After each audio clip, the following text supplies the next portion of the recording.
Y en contacto Daniel Goyanes, ministro de Salud de la provincia de Buenos Aires, porque por supuesto estamos todos preocupados por la evolución de los casos de coronavirus. Ministro Graña le habla, ¿cómo le va?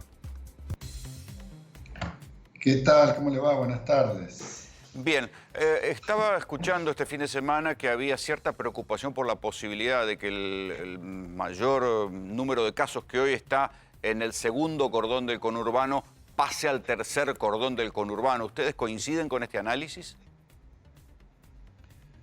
Bueno, lo que venimos observando desde el comienzo y que es el comportamiento epidemiológico de la enfermedad. La enfermedad empezó en el lugar en donde mayor concentración de gente enfermo portando la enfermedad vino de afuera, que fue la ciudad de Buenos Aires por su concentración, no por otro motivo, aunque alguno en algún momento le quiso imprimir al virus y a la enfermedad alguna cuestión partidaria o política, no tiene nada que ver, es epidemiología pura.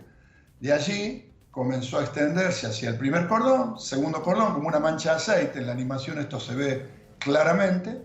Y sí, en estos momentos también se va a extender, es lo que tiende a hacer el virus, a extenderse hacia el tercer cordón. Pero... Y es probable que en el momento en donde empiece la declinación, sea cuando sea, empiece en ese mismo sentido también, ¿no? Es decir, pero al revés, primero por donde más estuvo al principio, la capital, luego el primer cordón, el segundo cordón, el tercer cordón. Es el comportamiento epidemiológico de este tipo de enfermedades. ¿Están garantizadas las condiciones sanitarias, creen ustedes, para que la atención también en el tercer cordón pueda mantenerse en los niveles dando batalla que está hoy? Sí, porque en estos momentos nosotros la mayor cantidad de ocupación de camas de terapia intensiva las estamos teniendo precisamente en las zonas del primer y segundo cordón, donde es la mayor concentración de población. Y todavía tenemos un plus. Entonces, como nosotros tenemos todo sistema integrado en el AMBA y en la provincia de Buenos Aires, esto es, todo el sector municipal, provincial y nacional integrado en un sistema, y el sector privado. Creo que es la única provincia que ha logrado que todo el sector privado, prestador de salud, el 80% de ese sector está integrado también en todo el sistema de gestión de camas de la provincia de Buenos Aires. Con lo cual, quiere decir que si no hay cama en un hospital, el enfermo puede ir a parar a una clínica del barrio. Exactamente, se compensa entre hospitales primeros y eventualmente, y a viceversa también, ¿no? Si en algún sector le faltara, en su momento, tenemos los acuerdos que fueron tejidos ya hace 2 meses y medio, 3 meses con el sector privado de la provincia de Buenos Aires, podemos hacer esa compensación. Ministro, Soledad lo saluda, Soledad Largui. Hoy leíamos que a partir del pago de los 500 pesos, un 20% más de ocupación en los centros de aislamiento. O sea, hubo personas que accedieron a ir al centro de aislamiento y esto no venía pasando. ¿Este es el porcentaje? ¿Es real? ¿Se está ocupando la parte de Tecnópolis, otros centros?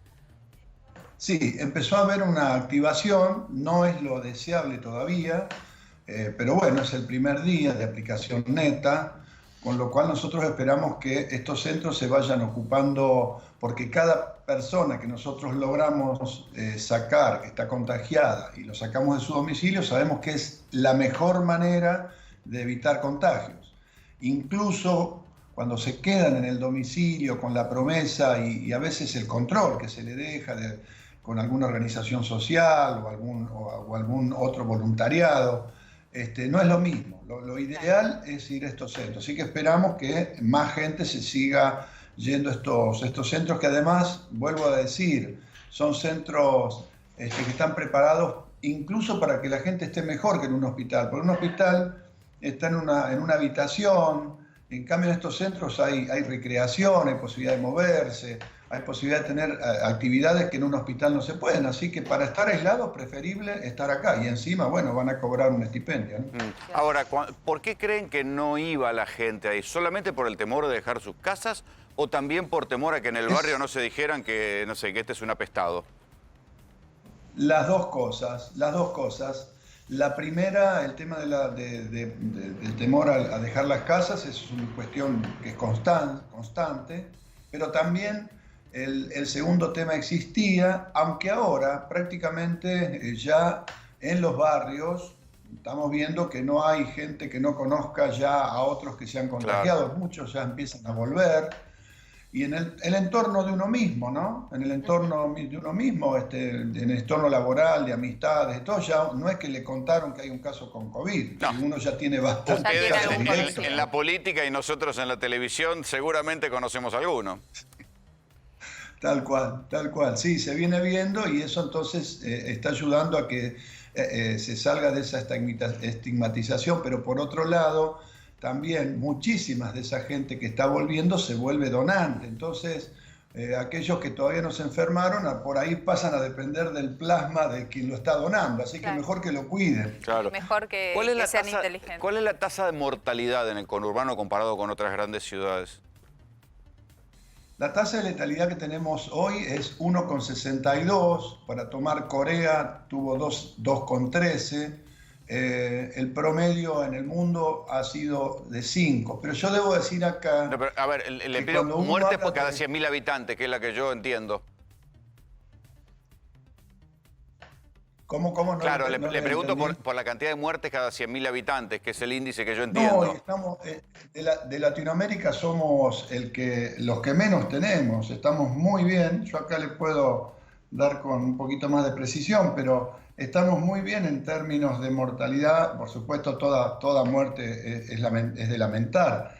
Pero lo que le quiero decir es que en términos estadísticos, que es cuando uno digamos, lo que uno toma como tema sanitario, cuando uno tiene que evaluar cómo son las medidas que se están tomando, bueno, lo que estamos viendo, por ejemplo, es que tenemos, fíjese, si nos vamos a comparar con países como Estados Unidos, Gran Bretaña, todos los latinoamericanos tenemos una tasa, salvo Paraguay y Uruguay, que tienen una menor tasa de mortalidad cada 100.000 habitantes, nosotros estamos muy bien en ese sentido.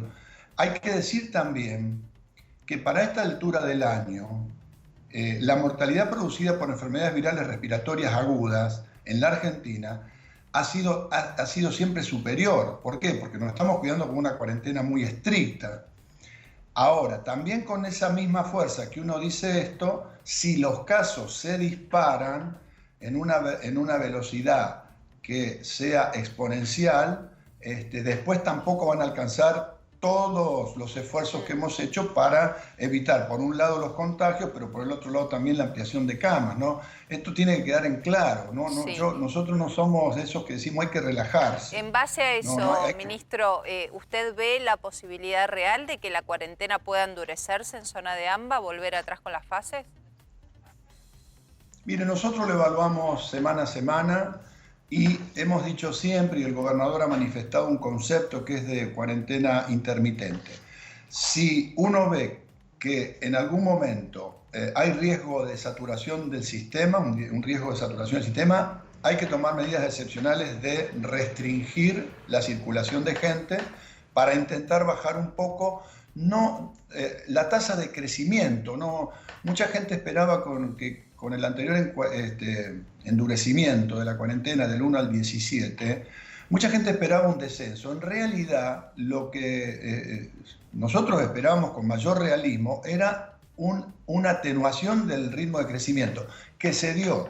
Si nosotros no hubiésemos tomado esa medida, hoy en lugar de tener 3.400, 3.500 o 4.000 casos, andaríamos por los 6.500 o 7.000.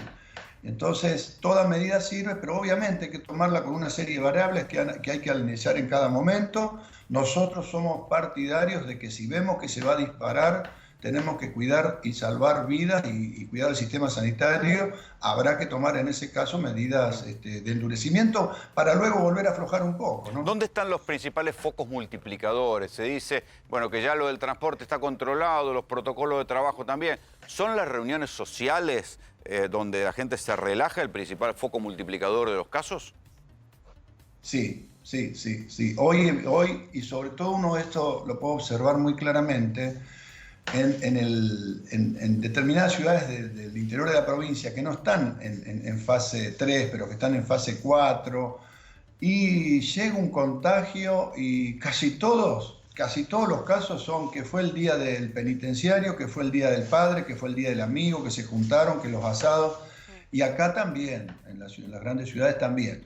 Obviamente no es lo único, pero en la medida que la gente vaya aprendiendo como está haciendo, y que yo creo que ha sido muy contundente, el barbijo, el tapanariz-boca, el distanciamiento social, el alcohol en gel, el lavado de manos, los cuidados, uno puede, si no se dispara la curva de contagios, uno puede a través de estrategias selectivas ir abriendo algunas actividades que sean más seguras. ¿Han tenido problemas con las fábricas que se abrieron? Hemos tenido proporcionalmente a las fábricas que se abrieron pocos problemas, es decir, una proporción chica de fábricas tuvieron problemas de todas las que se abrieron, pero además rápidamente se detecta porque tienen controles todos los días de entrada, de salida, entonces se aísla el sector que estuvo en contacto y se puede actuar con una identificación rápida de dónde hay que hacer los cortes de los contactos, los contactos estrechos, etc. Y así entonces la fábrica sigue funcionando, o si tiene que cerrar un par de días, unos días, y luego se pone de nuevo en marcha, porque es más controlable. Ahora hay actividades que no son tan controlables porque hay mucho movimiento anónimo en ese tipo de actividades y la gente uno ya no puede controlarla. El comercio, por ejemplo, genera, no el que trabaja en el comercio, que uno puede ir y controlar igual que en una fábrica quiénes son los empleados. Es todo el movimiento, claro. Por ejemplo. Entonces, con el comercio hay que ser más... Yo siempre digo, imagínense que nosotros abriéramos Avenida Avellaneda, La Salada y 11. Claro. El tránsito de gente es enorme. Ministro, y el pico que ya lo venimos, ¿qué piensa usted? ¿Vamos a poder establecer? ¿Ya lo pasamos? ¿Hay que esperar a que pase? Con respecto al pico del COVID, ¿dónde lo ve? Mire, nosotros tenemos una expectativa de que hemos achatado la curva y que no se han producido esa gran cantidad de casos, aunque no eran proporcionalmente grandes sectores de la sociedad, en un poco tiempo y nos saturó el sistema. Tenemos que seguir así.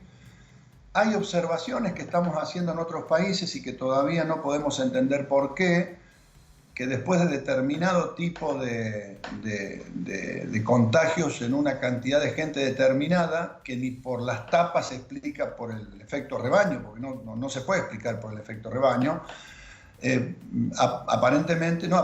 objetivamente empiezan a declinar las curvas, y cuando se habla de que hay rebrotes, jamás llegan a ser explosivos como la primera onda. No sabemos si eso va a durar mucho, no sabemos si depende exclusivamente de un factor que es que proporcionalmente se inmunizan más los que son los dispersores rápidos y permanentes, ¿no? Los trabajadores esenciales, etcétera, y que el resto de la sociedad sigue con una autorrestricción de salida u otras restricciones formales que siguen vigentes. No sabemos si es solo por eso, parece que no alcanzaría a explicar por qué, pero hay una gran discusión entre los infectólogos de por qué sucede eso y cuánto tiempo va a durar. Si esto se diera con ese patrón, uno podría decir que está en un horizonte de que en un par de meses podríamos observar lo que pasa en Madrid, en Nueva York o en otros lados. Pero las variables que rigen esto todavía no son muy certeras, entonces tampoco podemos planificar con tanta precisión. Ministro, le agradecemos mucho el contacto. No, por favor, gracias a ustedes. Muchas gracias.